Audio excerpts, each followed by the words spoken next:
हाय बंधुरा आज आबार एकटा निरामिष रेसिपि निये हाजिर हये गेलाम।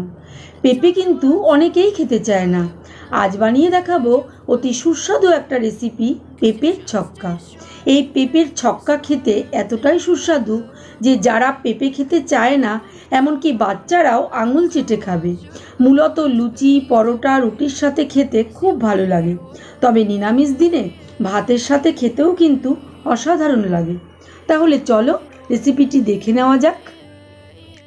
পেঁপের ছক্কা বানানোর জন্য আমি এখানে নিয়েছি একটা মিডিয়াম সাইজের পেঁপে, আর পেঁপেটাকে ছুলে তারপরে এইরকম সমান সাইজের ডুমো করে কেটে নিয়েছি।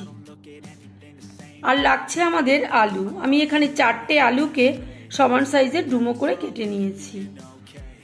আর লাগবে আমাদের নারকেল কোড়া, আর লাগছে ছোলা। এখানে আমি 50 গ্রাম ছোলাকে জলে ওভারনাইট ভিজিয়ে রেখেছিলাম।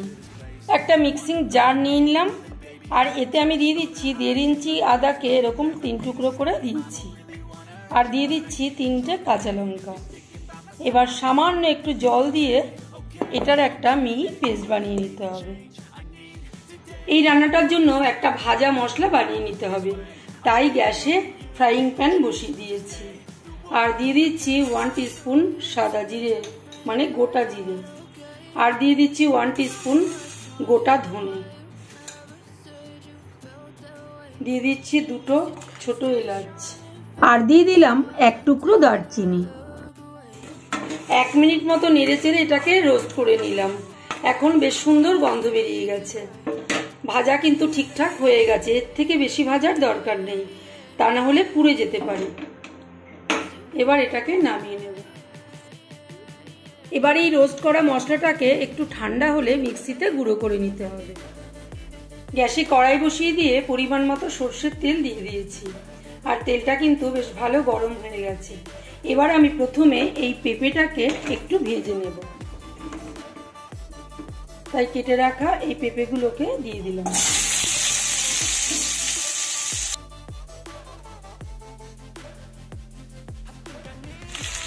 দিয়ে দিচ্ছি খুব সামান্য একটু লবণ।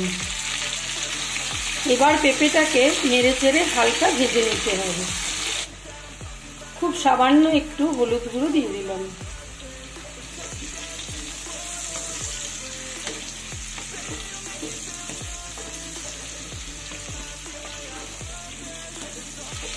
নেড়ে চেড়ে 2 মিনিট মতো ভেজে নিলাম। দেখো হালকা রং ধরে গেছে। এবার আমি পেঁপেগুলোকে তুলে নেব।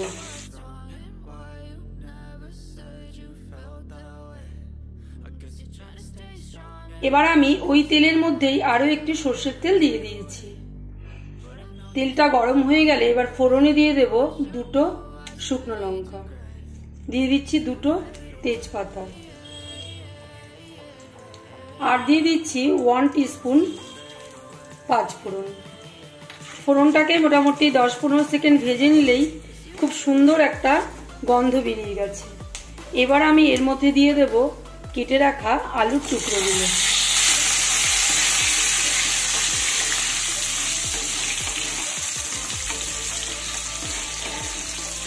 এবার ভালো করে নেড়ে চেড়ে আলুগুলোকেও একটু ভেজে নিতে হবে।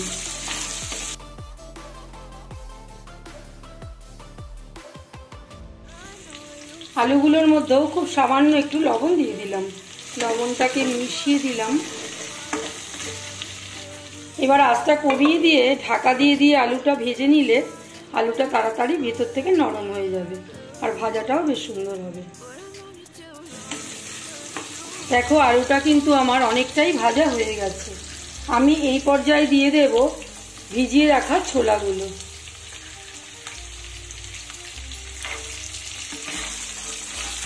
ছোলা দিয়েও এবার আলুটার সাথে কিছু সময় ভেজে নিতে হবে।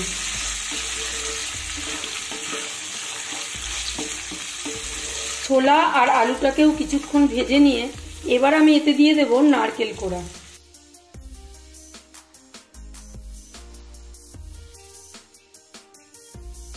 আর নারকেলটাও কিন্তু এর সাথে ভালো করে ভেজে নিতে হবে। খুব সুন্দর কিন্তু একটা স্মেল বেরিয়েছে। নারকেলটাকে এই পর্যায়ে এভাবে একটু ভেজে নিলে দারুণ টেস্ট হয়।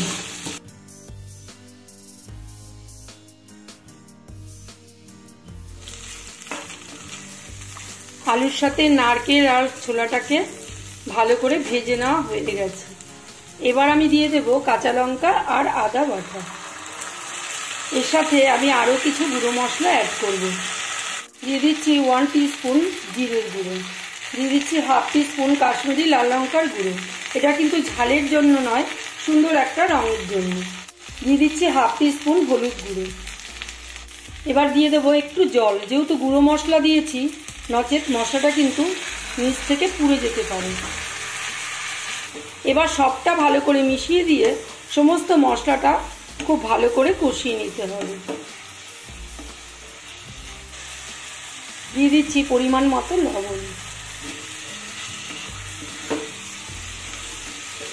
যতক্ষণ না মশলার গা থেকে তেলটা ছেড়ে আসে ততক্ষণ একটু ভালো করে কষিয়ে নিতে হবে। দেখো সমস্ত মশলাটা কিন্তু খুব সুন্দরভাবে কষানো হয়ে গেছে, দেখেই বোঝা যাচ্ছে। এবার আমি দিয়ে দেব এই ভেজে রাখা পেঁপেগুলো।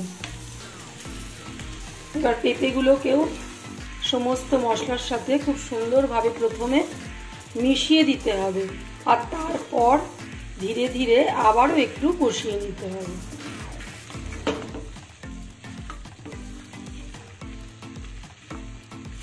এবার দেখো 1 চামচ ভর্তি করে চিনি দিয়ে দিলাম।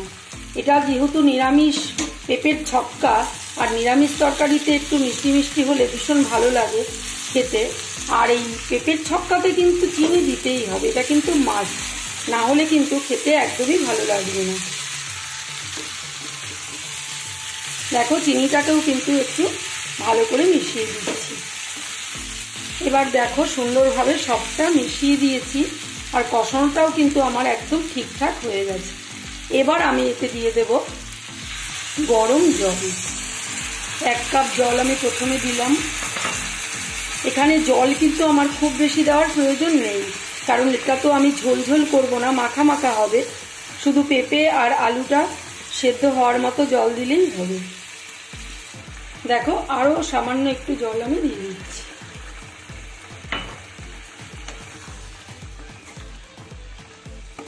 সবটা খুব সুন্দরভাবে মিশিয়ে দিতে হবে।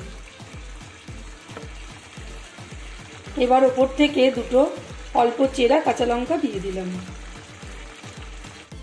এবার গ্যাসের হিটটা মিডিয়ামে রেখে ঢাকা দিয়ে দেব ঠিক 5 মিনিটের জন্য।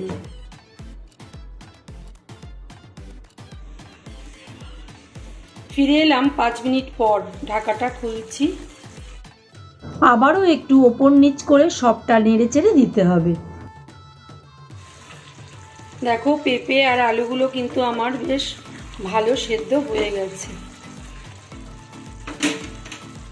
একটা আলু আমি দেখছি, এই দেখো ঢুকে গেছে আলু, এটা আর এটা হচ্ছে পেঁপে। পেঁপেটাও কিন্তু কত সুন্দর, দেখো এই যে ভেঙে যাচ্ছে, সুন্দর সেদ্ধ হয়ে গেছে। আলু আর পেঁপে কিন্তু খুব ভালো সেদ্ধ হয়ে গেছে। পেঁপে কিন্তু অতিরিক্ত সেদ্ধ করে গলে গেলে এই পেঁপের ছক্কা খেতে একদমই ভালো লাগে না। পেঁপেটা সেদ্ধ হবে কিন্তু গোটা গোটা থাকবে, এরকমটাই ভালো লাগে। দেখো আরও 1-2 মিনিট মতো এটাকে রান্না করে নেব, আর ঝোলটাকেও একটু টানিয়ে নিতে হবে।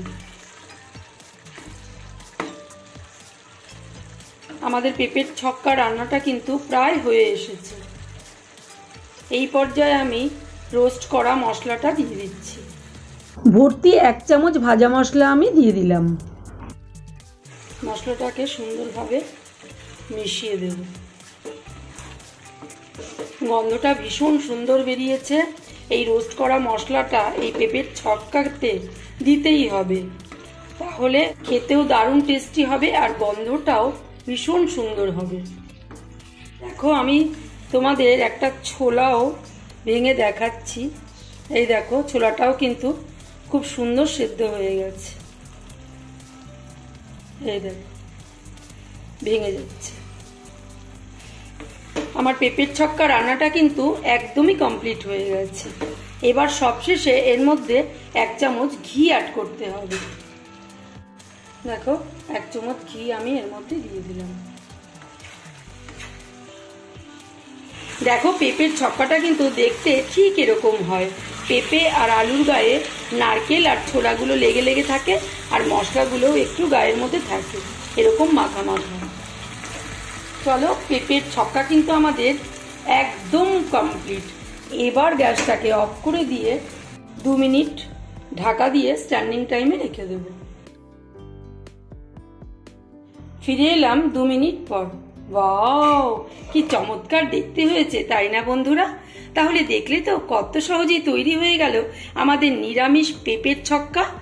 তোমাদের এই স্বাদ আর গন্ধ পেতে হলে আজই কিন্তু বাড়িতে একবার ট্রাই করে দেখতে হবে। চলো, এবার নামিয়ে নিয়ে গরম গরম পরিবেশন করবার পালা। রেসিপিটি তোমাদের কেমন লাগলো কমেন্ট করে জানাতে ভুলো না কিন্তু। আর যদি ভালো লেগে থাকে তাহলে একটা লাইক আর কমেন্ট করো। তোমাদের একটা সুন্দর কমেন্ট আমাকে নতুন নতুন ভিডিও বানাতে অনেক উৎসাহিত করে। আজ তাহলে আসি, ফিরছি নতুন রেসিপি নিয়ে খুব তাড়াতাড়ি।